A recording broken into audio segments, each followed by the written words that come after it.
Бектеши и Бислимовски на различни фреквенции. По се изгледа нема да се случи предизборно драстично поскапување на струјата како што стравуваа граѓаните. Регулаторната комисија за енергетика сепак ќе треба да даде амин за цената на струјата. Евана Хоум ќе ги прави пресметките за тоа колку ќе плаќаат граѓаните, но пред да е официјална одлуката, РКЕ ќе има право да интервенира ако се утврди дека пресметките не се точни.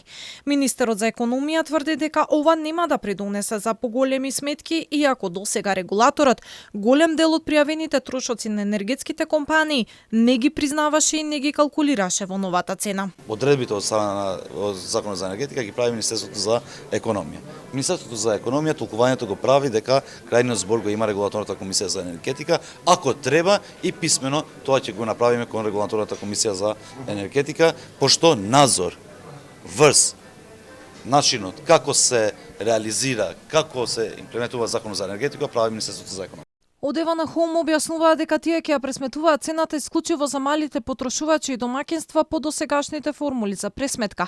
Пред да се примени цената, Евана Хоум е должна да ги достави до регулаторна на контрола сите податоци и информации кои се употребени во пресметката, како и драфт пресметките за цените. Регулаторна ќе ги одредува цените и тарифите за останатите, односно за пренос, МЕПСО, дистрибуција, електродистрибуција и за операторот на пазарот на електрична енергија МЕМО. Започната и постапка и за нов универзален снабдувач за кој надлежните очекуваат да понуди пониска профитна маржа од 11% колку што е сега. Бектеши тврди дека намалувањето на субвенциите од државата нема да влијае на цената на струјата, а тоа се правило за да се намали производната цена на ЕСМ.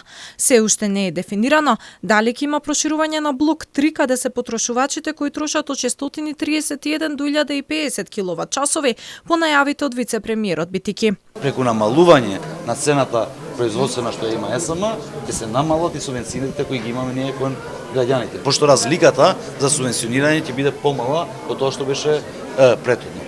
Во делот на директните субвенции и помошта која се дава кон граѓаните, ќе се направи спротивното и од страна на труд и социјална политика, и од страна на Министерството за економија, каде што ќе се опшири опфатот на ранливи категории на граѓани кои ќе добијат директна помош од страна на државата. Председателот на Регулаторната комисија за енергетика вчера соопшти дека тие веќе нема да ја одредуваат цената на струјата, туку Евана Хоум па не знаеа да прецизираат дали имаат надлежности.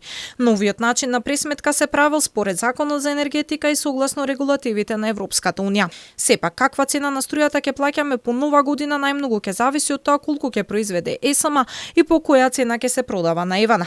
Она што засега е сигурно дека ќе остане истиот тарифен модел со блок тарифи.